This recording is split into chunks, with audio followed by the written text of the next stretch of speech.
Sir, तो आपको लग रहा है काजी फैजी साहब जिस तरह वो कहते हैं सरदार नहीं होना चाहिए, कोई बात करने नहीं दे रहा था, आपने कहा कि लेवल प्लेइंग फील्ड नहीं मिल रही, जस्टिस मजहर साहब कहते हैं कि इलेक्शन कमीशन को कि बताइए इनको दे रहे या नहीं दे रहे।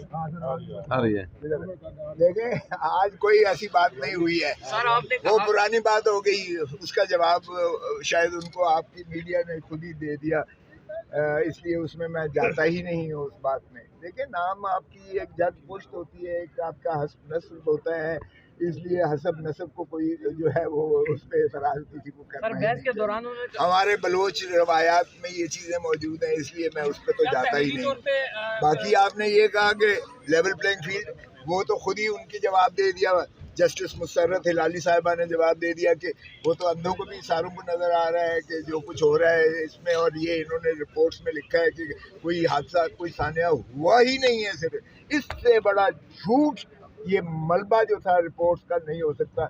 ये इलेक्शन कमीशन को भी कुछ नज़र नहीं आ रहा है कि कोई गड़बड़ नहीं हुई है, और माशाअल्लाह जो आईजी वो हैं, आईजी साहब, वो भी लिख रहे हैं कि यहाँ कोई ऐसी हादसा हुआ ही नहीं है कोई सामने। लेकिन सर, ये अंधे को भी जो नजर आ रहा है सारे मीडिया को, और अगर चीफ जस्टिस साहब कहते हैं मैं मीडिया नहीं देखता तो फिर सर, कहा कि हम इलेक्शन कमीशन को यहाँ पे लेके आ जाए, इस बारे में क्या कहेंगे? मैंने कहा कि अगर इलेक्शन कमीशन खुद सहूलतकार बनी हुई है, खुद कंप्लेसेंट है, तो फिर क्या सुप्रीम कोर्ट जो है वो अपने आईनी फरीजे से सुबुकदोश हो जाती है?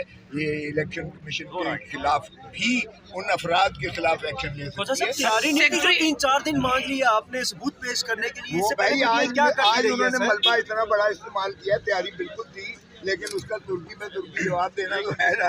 वो ये कह रहे थे कि आप इसका जवाब दें, तैयारी के क्या सवाल पैदा होगा जब वो 750 सफ़े की आज सुबह दाखिल करेंगे, तो आपका क्या ख्याल है? सेक्रेटरी इलेक्शन कमीशन का जब इस्तीफा आता है, तहरीरी तौर पर शिकायत के हवाले से भी आपने कोई रिकॉर्ड फराहम नहीं किया अदालत को? सर, इलेक्शन कमीशन वो मैंने कहा सीरीज भी है, जहाँ लगे हुए हैं, तो इलेक्शन कमीशन ने अगर ट्राइब्यूनल्स ने मंजूर की है तो वही हमारे केस को साबित करता है कि अगर आपके प्रपोजल और सेक्रेटरीज को उठा लिया गया है और उन्होंने फिर बाद में बहाल कर दिए हैं, तो वो हमारे केस को भी साबित करता है। झूठ बोल रहे हैं ये, इलेक्शन कमीशन भी अपने रिपोर्ट में झूठ बोल रही है और आईजी भी झूठ बोल रहा है। जो सर, पीटीआई का सारा रिकॉर्ड इस सोशल मीडिया पर वीडियोस की सूरत में और सीरीज की सूरत में मौजूद है, तो तहरीरी तौर पर कोई काम नहीं किया गया? क्या तहरीरी तौर पर बयान रफी दाखिल किए हैं? अगर आपको जो है ये नज़र नहीं आ रहा है, मीडिया के उस पे चैनल्स में नज़र नहीं आ रहा है कि किस तरह औरतों को उठाया जा रहा है, किस तरह उम्मीदवारों को रफा किया जा रहा है, किस तरह प्रपोजल सेकेंडर को जो है गिरफ्तार किया जा रहा है,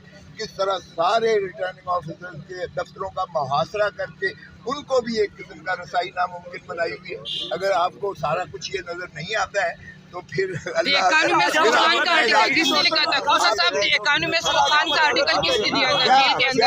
बताएं तहरीरी क्या लिखा है भाई? तहरीरी आप बताएं, ये कैमरे की आंख से ज्यादा कोई चीज होती है? आर्टिकल किसने लिख के दिया था? बिलावल भुट्टो साहब बड़ी गर्मजोशी से आपसे मिले हैं, क्या कहेंगे? उनकी बहनें भी साथ थी, आपका